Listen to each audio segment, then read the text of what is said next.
Maraming salamat, Monica. Bago kayo magsiupo, mangyari lamang na pulutin ang mga kalat na inyong nakikita sa silong, gilid at likod ng inyong mga at tapos ito ay pakiayos ang mga okay, may lumiban ba sa aking klase ngayong araw? Maraming salamat, Kurt. Ako ay natutuwa sapagkat kayong lahat ay naririto ngayon. Kumusta naman kayong lahat? Masaya po rin po. Mabuti naman kung gano'n. Handa na ba kayong makinig at patuto? Opo! Handa na ang lahat? Nais ko natandaan ninyo ang ating mga lituntunin sa loob ng silid-aralan. Una, makinig sa akin kapag ako ay nagsasalita sa harapan. Pangalawa, magpakipagdaldalan sa katabi sa oras ng klase. At pangatlo, maging marespeto sa bawat isa. At ang pang-apat, huwag gumamit ng cellphone kapag hindi kinakailangan. At ang pang-lima, makipag-participate sa ating mga aktibidad. Naintindihan ba ang ating malutunin? Opo! Ayan, maraming salamat. Ngayon naman, bago tayo dumako sa ating panibagong aralin, balikan muna natin kung ano ang ating tinalakay kahapon. Sino sa inyo ang nakakaalala ng ating tinalakay kahapon? Okay? Tama, ito ay patungkol sa Reformation o ang panahon ng Reformation. Sino naman ang makapagbibigay sa inyo sa akin ng kahulugan ng Reformation?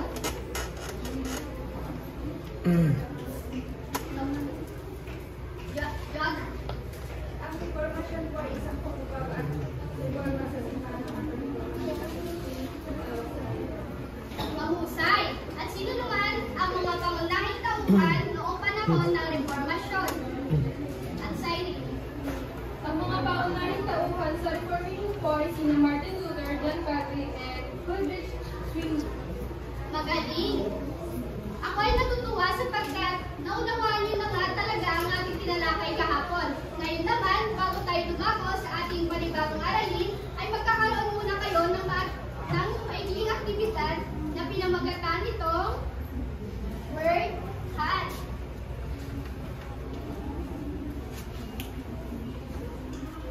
Maaari bang pakibasa ang panuto? Hatiin ang klase sa apat na grupo. Bawat grupo ay magtutulungan na hanapin ang mga nawawalang merka sa silong, gilid at likod ng kanilang mga buwan.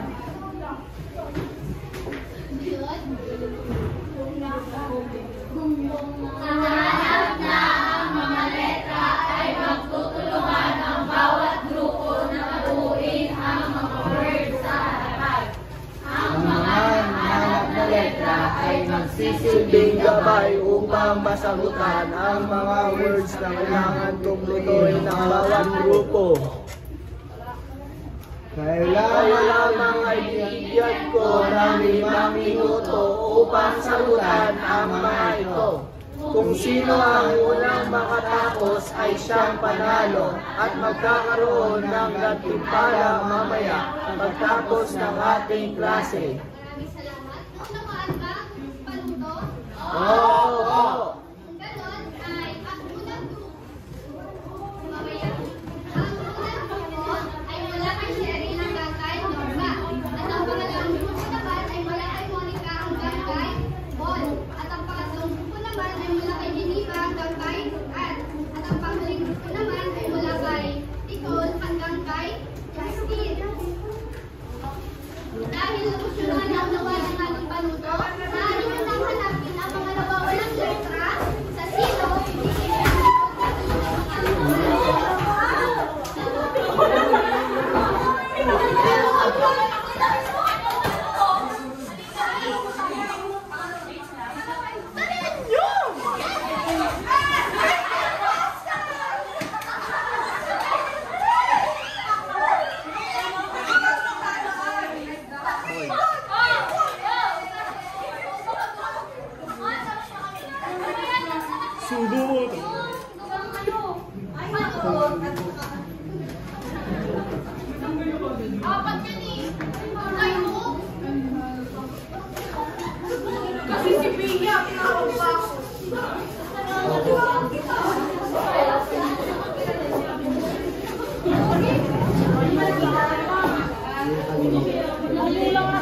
Ayan, at ang unang nanalo sa ating aktibidad ay ang ikalawang grupo.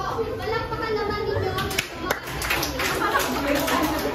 sila ay magkakaroon ng gantimpala mamaya pagkatapos ng ating klase. Alis sa ginawa yung aktibidad, may ideya na ba kayo kung saan patungkol ang ating bagong aralin ngayon? Kung ganon, saan ka patungkol ang ating panibagong aralin ngayon? Linda. Magaling. Ito ay patungkol sa enlightenment.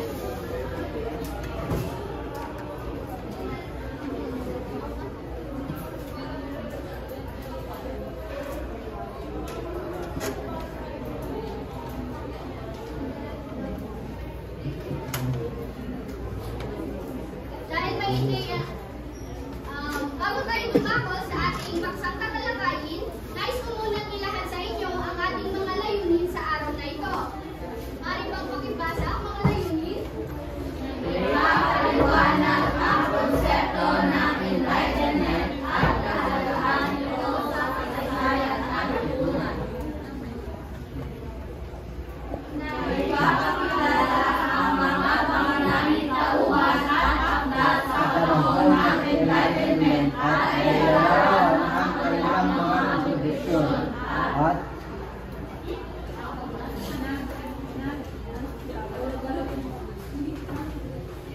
ipapamalas ang paglunawan ng mga pag-aaral sa mga ideya at prinsipyo kumihira sa panahon ng enlightenment at naipakita kung paano ito naka-influensya sa kasalukuyang lipunan.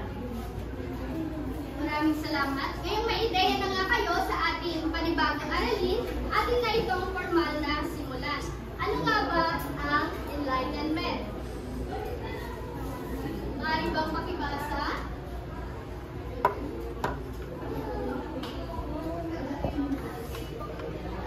Jerilyn? Ang enlightenment o panahon ng kaliwanagan, ito ay nakasentro ng ika-18 siglo kung saan sinusulong ang katuwiran bilang pangunahing pinagmulan ng may kapangyarihan. Maraming salamat, Jerilyn. Ang enlightenment daw ay tumutukoy sa panahon ng paggamit ng mga agham na pamamaraan upang mapaunlad ang buhay ng tao sa larangan ng pangkabuhayan, pangpolitika, panrelihiyon at maging sa edukasyon. Ang enlightenment ay kilala rin sa tawag na Age of Reason o ang panahon ng kaliwanagan. Nagsimula ito sa kaisipan na binungkahi ng mga pilosofo na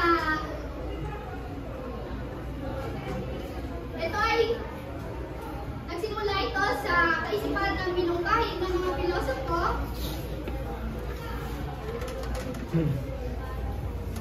ito ay maaaring ilarawan bilang isang kilusang intelektual na binubuo ng mga scholar na nagtangkang ahon ang mga Europeo na mula sa mahabang panahon ng kawalan ng katwiran at bulag ng paniniwala noong Middle Ages. Ang mga pagtang ng mga intelektual na ito ay nagsilbing pundasyon ng mga modernong ideya na may kinalaman sa pamahalaan, edukasyon, demokrasya at maging sa sining. Sila ay nakilala bilang mga pilosofo. Ngayon naman ay alamin naman natin ang mga makabagong ideya pang-politika. Bali bang makibasa? Thomas Hobbes. Nakilala si Thomas Hobbes dahil sa kanyang pagpapaliwanag tungkol sa pamumuno. Maraming salamat, Linda. Si Thomas Hobbes ay ginamit niya ang natural law upang isulong ang paniniwala ng absolutong monarkiya. Ito ang pinakamahusay na uri ng pamahalaan.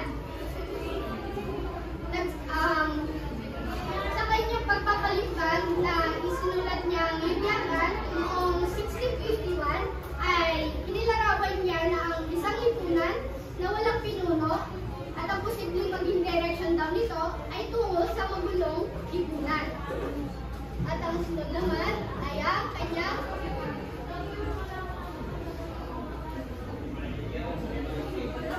aklat na Leviathan. Maaari bang pakibasa?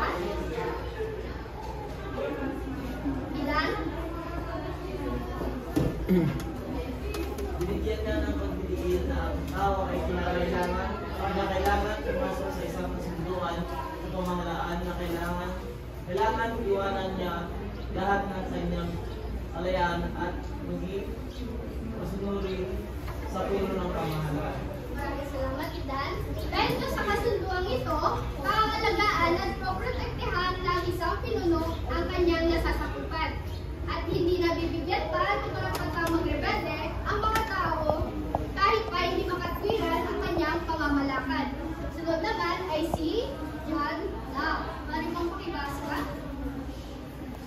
Rhea.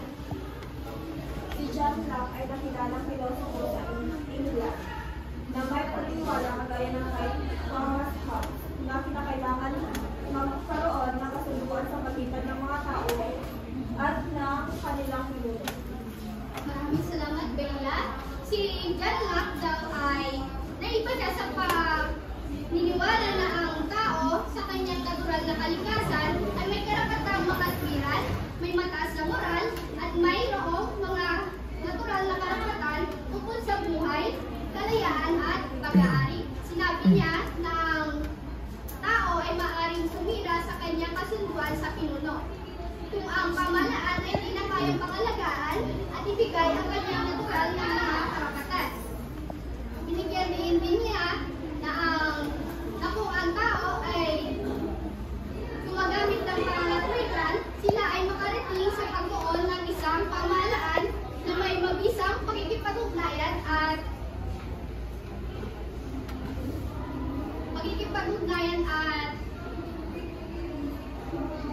nakatutulong sa kanilang pinuno. At sunod naman ay ang kanyang lathalaing two treaties of government. Maaari bang pakibasa? Nicole. Ang kanyang mga idea ay sinulat na noong 1599 lathalaing treaties of government. Maraming salamat, Nicole. Ang kanyang isinulat na ito ay naging popular at naka-influensya sa kabuuan ng Europe at maging sa England, ang kolonyang Amerikano. Ang ideya niya ay naging basihan ng mga Amerikano na lumaya sa pamumuno ng Great Britain. At ang sunod naman ay si Baron D. Montesquieu. Maaari bang pakibasa, Sherwin? Si Baron D. Montesquieu ay inilalang pilosopo at sa larawan ng politika na naniniwala sa ideya ng pamahagi ng kapangyarihan sa isang pamahalaan. Maraming salamat. Si Baron D. Montesquieu daw ay hinati niya sa tatlong sangay ang pamahalaan. Ito ay ang legislative, executive, at judiciary. Ang legislative ay ang kanyang pangunahing gawain ay ang pagbubuo ng mga batas. At ang executive naman ay ang nagpapatupad ng mga batas. At ang pangatlo naman ay ang judiciary na tumatayong taga-hatod. Sunod naman ay si Voltaire. Maaari bang pakibasa? Mika. Si Voltaire of Paris, tunay na buhay, sa ring Francis ay sinulat ng ilang mga laban sa simbahan sa Garden Royal ng France. Ito daw ang naging dahilan ng kanyang 2 beses na pagkakabilanggo at nang lumaon siya ay pinatapon sa England. Pinapatuloy niya ang pagsusulat sa England at binigyan niya ng pagpapahalaga ang filosofiya ni Francis Bacon at siyensya ni Isaac Newton. Naunawaan ba ang ating tinalakay ngayong araw? Dahil lubos yung naunawaan ng ating tinalakay patungkol sa enlightenment, ako ay may ilang katanungan lamang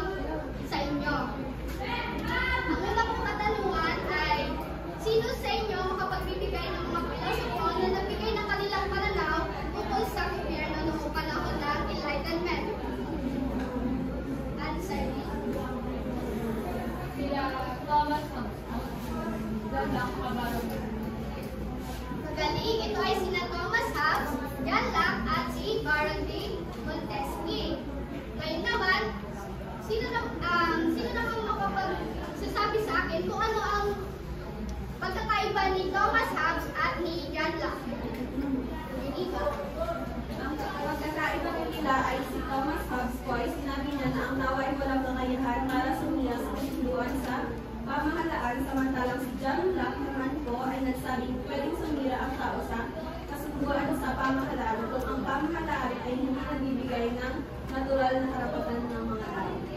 Magaling! Tama ang inyong mga kasagutan. Ngayon naman, dahil lubos nyo naman naunawa ng ating tinalakay, baka naman tayo sa inyong aktibidad. Maaaring bang pakibasa ang panuto? Magiging ang klase sa dalawang grupo. Ang bawat grupo ay bibigyan ng tig-isang larawan ng mga pilosopo.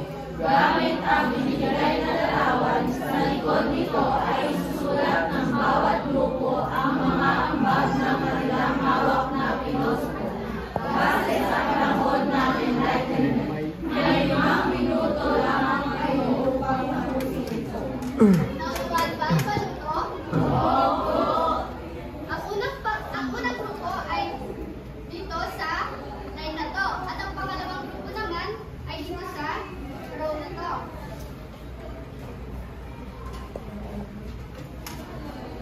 Pwede kayong mag-circle at magtulungan ang inyong activity.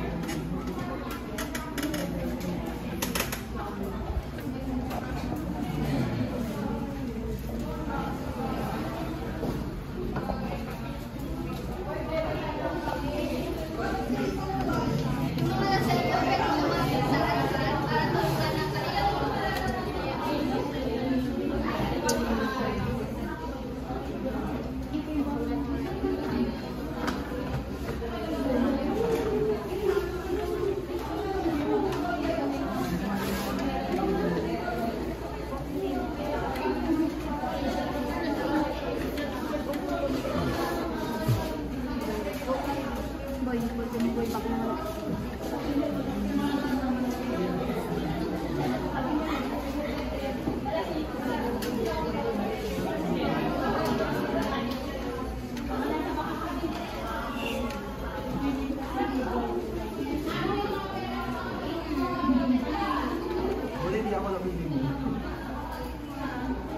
tapos na ba ang bawat video?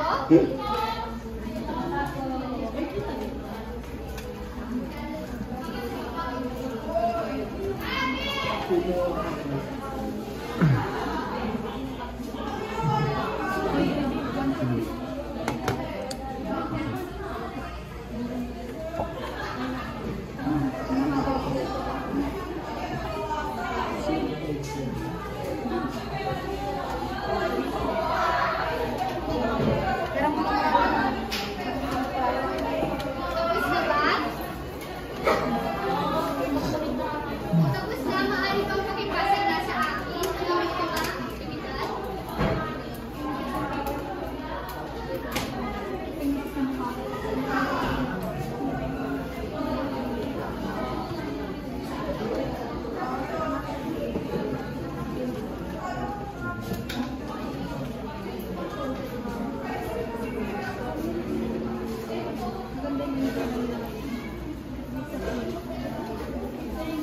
Nakita ko nga libos na ninyo naunawaan ang ating talakayan ngayon. Ngayon naman ay may isang katanungan lamang ako para sa inyo. Ito ay pang sariling opinion nyo lamang. Maaari bang pakibasa ang lahat? Bilang isang mag-aaral, ano ang iyong sariling pananaw sa mga pulisiya at programa ng kasalukuyang administrasyon sa Pilipinas? Paano mo ito i-apply sa iyong pang-araw-araw na buhay? May ma'am, sino gustong sumagot sa tanong na iyan?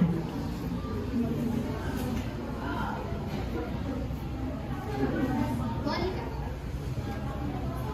Para po sa akin, dumalo po ba yung pananaw po sa mga programa ng bali po para sa akin, napakaganda po sa naman niya.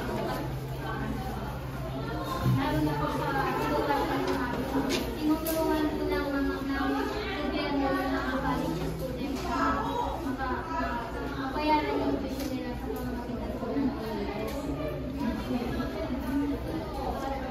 Kasi po, paano ba na-apply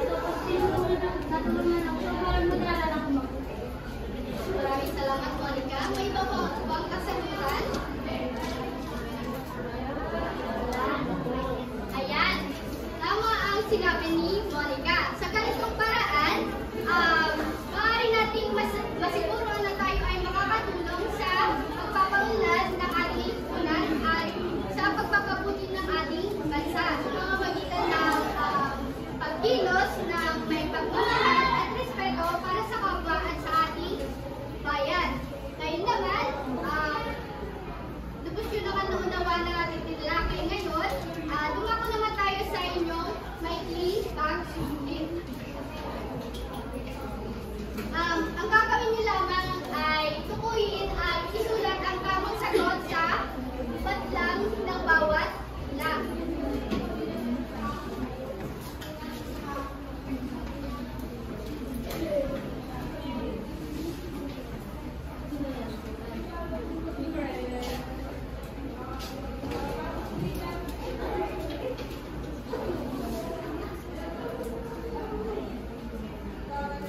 Tapos na ba ang una at pangalawang tanong?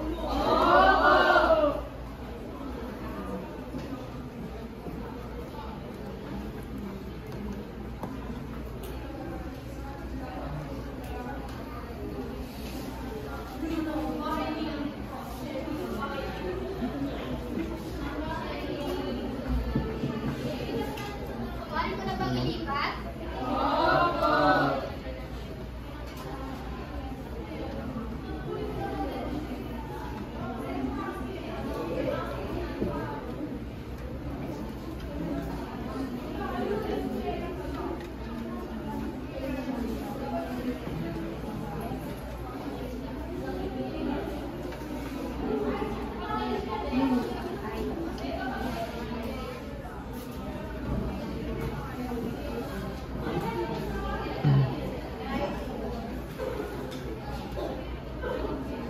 Tapos na ba ang lahat sa inyong pagsusulit?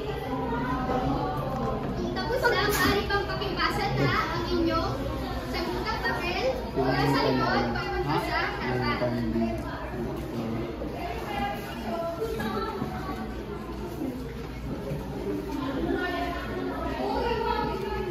Sila.